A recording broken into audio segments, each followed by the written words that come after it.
Hey, what's going on YouTube? Welcome back to Upstate Speedtests. As you can probably tell from the snow, I am no longer in a warm tropical paradise that is Florida and the Bahamas.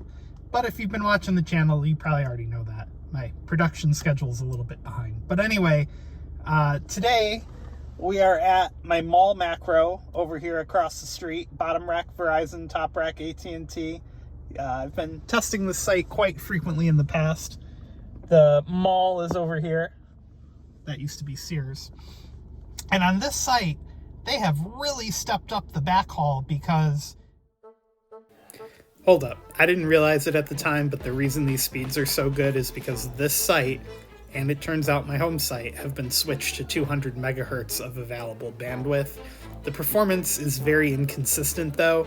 It's been switching between 100 and 200 very often, and the speeds aren't always as fast as you might expect them to be. That 600 down so far is the absolute peak that I've seen. Just thought I'd give you guys this quick update. Because I've never, ever gotten those speeds in this area on Verizon. 605 down, 10 up, 40 millisecond ping is really good. So whatever they've done to this site, I know they've taken it to 100 megahertz, but until recently, I had never gotten these speeds. So this was on the drive in. Now that we're a little closer, let's run the test again. Maybe we can even break a gig, I don't know. 35 millisecond ping, that's great. We are down in the valley here a little bit, like there's a little bit of a dip where the mall is. And I don't know, the panels don't look like they're pointed exactly at us. So we might be in a little bit of a null sector here. Maybe I'll try a different location for you guys on this site, but yeah, 100 megahertz and definitely some stepped up backhaul because I've never gotten that 600 speed unless I was connected to another site when on the drive in, but this was, you know, right down the street that I got these. Anyway, let's, what should I do? Should I go to a different location or should I test the other two providers? Give me 1 second. I'm going to flip. Well, you know what? Let's run it one more time. I'm so indecisive today. Those ping times are also the best I've seen from Verizon locally, 36 milliseconds. So, you know, Verizon's being very slow to deploy this network in my area, but it seems like it's getting better and better as time goes on. So that's, you know, that's pretty cool. Yeah, so, I think we're in a little bit of a null sector here. And the tower's not pointed exactly at us. Let me try a different location, and I'll be right back with you guys. All right, so in all honesty, this location is not that much further south. We were like right up there before, but I feel like I do have a little bit better of an angle on the Verizon rack facing us. So let's try again. Let's see what happens. Okay, ping time's a lot higher. Speed is picking up maybe a little bit. Well, maybe I need to try a whole new location. That upload's pretty sweet though, 70 on the up.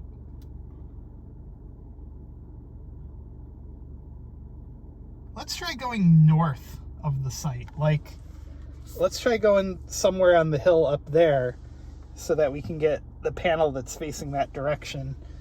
All right, new location. We are very far, well, not that far north of the site now, and hopefully that sector is facing us. We're in a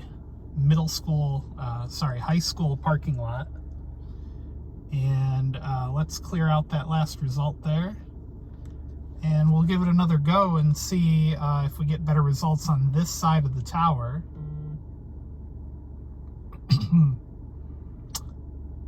Again, we may not be in perfect alignment with the sector, but these results are pretty similar to what I was seeing down in the mall parking lot there. Yeah, so I don't know where that 600 down came from. As we get over 100 on the upload, that's pretty sick.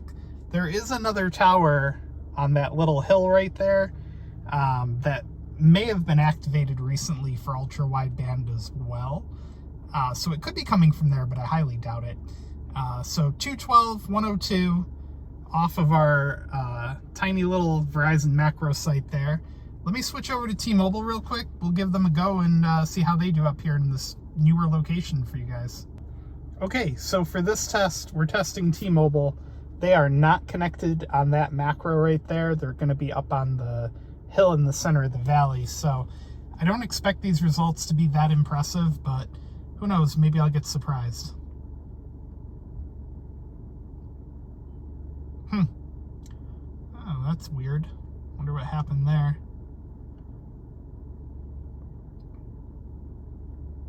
So, faster than Verizon ultra wideband, but not by a whole lot. Maybe since I ran the test a little quickly after switching networks, maybe I'll give them another run here. Who knows? Let's see. All right, so there we go. We're starting up again. 44 millisecond ping. And about the same results. So all in all, not that much faster. Well, this test is going to be a little slower than Verizon ultra wideband, but again, I kind of expected it to not be that impressive. T-Mobile could use a little more density in the area. They don't have quite the same amount of infrastructure that Verizon does. Verizon has a ton of small cells compared to T-Mobile in the area. So there you go. There's your T-Mobile results. Give me 1 second. I'll switch over to Boost. All right. By the way, there's an amazing view up here in case you guys haven't noticed, as my iPad struggles to focus. There we go. Anyway, we're connected to Boost Infinite now. Again, Boost Infinite, not on that shorter macro I showed you guys earlier. They're going to be on a tower in the center of the valley as well. And the results are not great. 59 ping. The loaded ping times are pretty good. Jitter at 2. And we're going to struggle to break 50. I'm actually thinking about canceling Boost Infinite because, well, I feel like I've pretty much done all the testing I can do in my area, and the results are usually not that stellar. It's kind of boring, honestly. Let me know down in the comments if I should keep or cancel Boost Infinite. Give me your guys' opinion. So there we go. Tested for you guys down at the mall. Tested for you guys up here on the hill. Tried to get you a reproduction of the 600 down I got seemingly out of the blue. So, you know, who knows? Maybe it was a glitch in the Speedtest app. Let me know what you think down in the comments, and I'll keep testing Verizon's ultra-wide deployment here in the southern tier of New York for you guys. Don't forget to hit that thumbs up and subscribe down below. Thanks a lot.